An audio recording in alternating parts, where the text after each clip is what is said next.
Bom, vamos dar continuidade ao nosso estudo do livro do Rei de Inverno. Agora a gente vai falar de a conexão afim e derivada covariante. Na sessão passada, a gente já viu um outro conceito de derivada chamado derivada de Lie. A derivada de Lie, ela vai nos dizer como é que um campo tensorial varia ao longo de um campo vetorial. Ela vai ser importante, ela é uma ferramenta importante, mas ela não é a extensão natural da nossa boa e velha derivada parcial. E eu vou mostrar isso por quê. Vamos construir a ideia de derivada covariante. Eu vou fugir um pouquinho novamente do livro para ver se eu torno essa construção um pouco mais clara. Vamos lá. Dada uma variedade,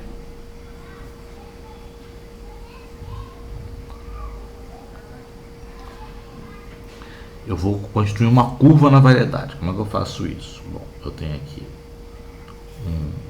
um aberto, subconjunto aberto dos reais, parametrizado pela função lambda, pelo parâmetro lambda, e eu tenho a função gama, que me leva dos reais para pontos da variedade. E nessa variedade eu tenho aqui um campo vetorial, a princípio, que não tem nada a ver com a curva. Eu tenho aqui um vetor x e outro vetor x, esse em P e esse em Q, certo? E dois pontos pertencentes à curva, P e Q, onde eu vou dizer que Q, nesta curva, ele é o gama de lambda mais delta lambda, e o P é o gama de lambda. E agora eu quero comparar o x de P com o x em Q. Meu primeiro pensamento seria, bom, eu posso definir um tipo de derivada do vetor x em relação ao parâmetro da curva, vou botar um D grande, de lambda, como sendo limite onde delta lambda, que é uma variação infinitesimal, tende a zero, de que? Do meu vetor em gama de lambda mais delta lambda, que é o ponto Q, menos o x em gama de lambda sobre delta lambda. Mas isso aqui está errado. Por que eu não posso fazer isso?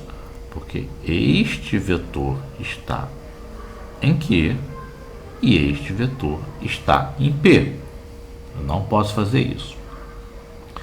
O que a gente fez na aula passada e o que a gente vai fazer nesta aula é arrumar uma fórmula de transportar o meu vetor em P para um vetor em Q. A diferença é que na aula passada a gente utilizou um campo vetorial. Nessa aula a gente vai utilizar a derivada de Lie, ela utiliza um campo vetorial, certo? E a nossa derivada covariante, ela vai utilizar uma conexão. A chave está na conexão. A conexão, ela é um objeto colocado de fora, ela é colocado à mão. Ela não existe naturalmente na variedade. Ela tem que ser inserida, e aí da onde ela vem depende da teoria que a gente está considerando. Então, qual vai ser a nossa estratégia? O que a gente vai fazer? A derivada do vetor em relação ao parâmetro da curva, ou seja, eu quero comparar esse campo vetorial entre os pontos P e Q, vai ser no limite, que esses pontos são bem próximos do que? Do meu vetor, que já estava em Q, com um vetor que foi transportado de P para Q. E aí eu vou dizer que eu vou escrever dessa forma esse vetor transportado. X A de X A.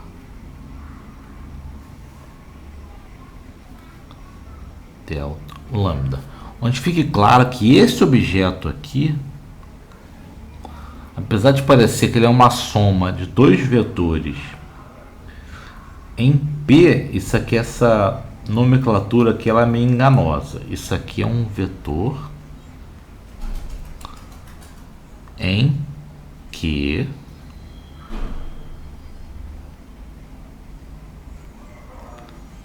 transportado de P. E como é que eu faço esse transporte? Bom, eu vou dizer que esse objeto que faz o transporte é dado por menos gama A, B, C, X, B. Esse X está no ponto X, porque o vetor está vindo de X, delta X, C. Certo? Isso é uma construção. Eu estou construindo isso, mas é uma construção que não é totalmente arbitrária, ok? Ela depende de uns objetos aqui, que eu vou chamar de conexão. Ela depende do vetor original, óbvio, que depende do vetor original, porque é o transporte do vetor original. E ela vai depender, basicamente, sim, da distância entre os pontos P e Q. Quanto maior a distância, e aqui eu tô já de alguma forma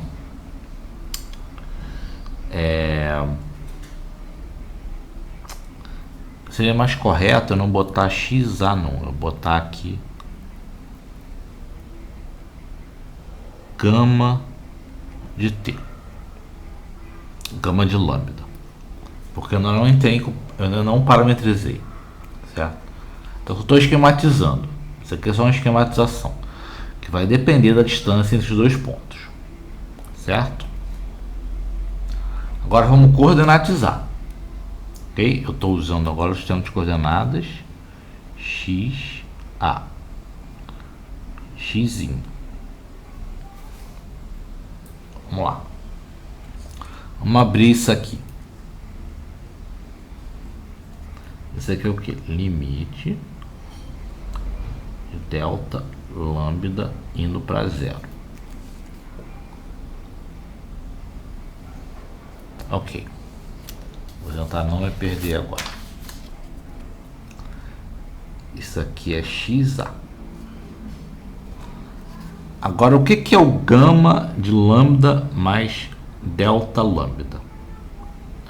Certo?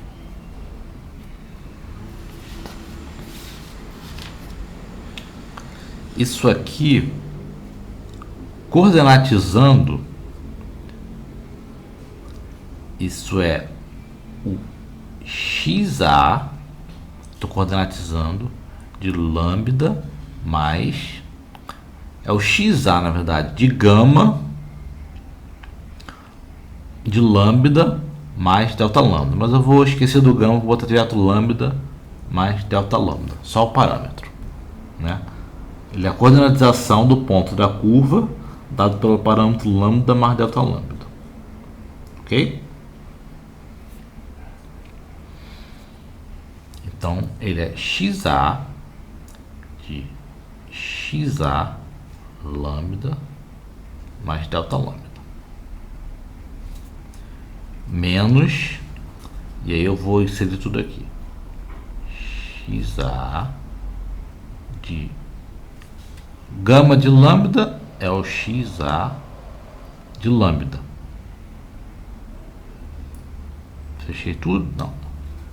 Menos, porque agora eu vou substituir aqui, gama A, B, C, X, B, de X, A, de delta, X, C. Delta lambda. Certo. Agora, o que é esse XA de lambda mais delta lambda? Isso é o que? Isso é o XA de lambda mais DXA de D lambda delta lambda. Certo? Então, esse aqui é o limite de delta lambda tende a zero de XA de lambda ou XA, tanto faz, mais aí agora aqui tô usando série de Taylor, né? Ele é o XA do primeiro mais derivada em C do XA de lambda vezes dxc de lambda delta lambda menos XA de lambda mais DABC XB. XA e lambda, mesma coisa, né? Porque o XA é a aproximação de lambda. E o DXC. DXC é DXC de lambda, delta lambda, sobre delta lambda. Então, esse X corta com X. O delta lambda corta com delta lambda, corta com delta lambda. No final, isso aqui vai ser dxinho C de lambda. Eu vou botar isso em evidência. D-ROM C XA mais gama A C B X B. Isso aqui já está em evidência, certo? Isso é Dzão XA de lambda, certo? Esse objeto aqui a gente escreve ele como nabla. Então isso aqui é dxc de lambda nabla c xa.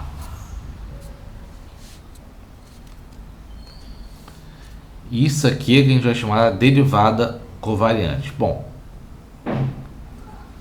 existem várias nomenclaturas para isso, mas vamos reescrever aqui o que é a derivada covariante em termos das componentes.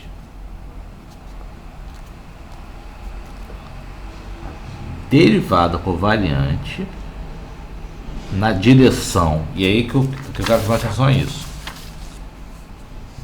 na direção do vetor tangente à curva, dxc de lambda é o vetor tangente à curva no ponto X,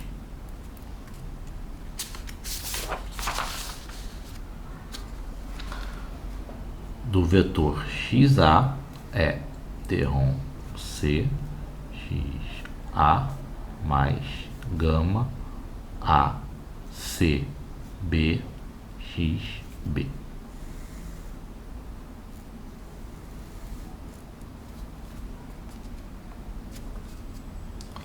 Ou se eu quiser escrever em termos do parâmetro da curva, d lambda xa, certo? Isso aqui é escrever como UC, o vetor tangente ao longo da curva.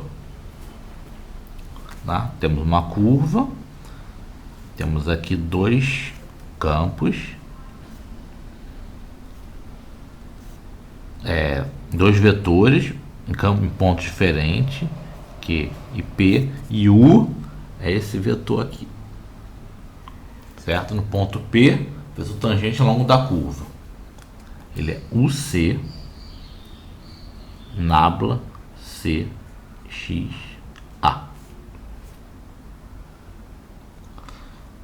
Observação: esse nabla CXA, às vezes a gente escreve como XA ponto e vírgula C. Eu não gosto dessa notação de ponto, de vírgula e ponto e vírgula, então eu vou me limitar a essa. Mas os livros mais antigos muitas vezes usam isso, certo? E o que eu quero chamar a atenção agora é isso aqui, ó. Tanto a derivada de Lie quanto a derivada covariante tem o mesmo princípio. Você tem que fazer levar o vetor do ponto P para Q, certo? Agora existe uma diferença crucial. A derivada parcial e a derivada covariante, ela depende unicamente do vetor tangente no ponto P. Ela depende unicamente do vetor no ponto, certo?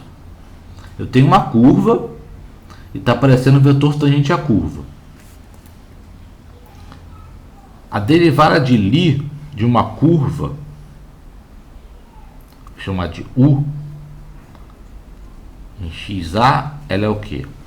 Ela é U A derrom A, não, A não pode, B X B menos X B derrom B U A. A derivada de Lie, ela não depende só do vetor tangente no ponto P, ela depende da derivada do vetor tangente no... E a derivada, ela não está num ponto, ela está numa região. Então ela depende como é que o vetor tangente está variando.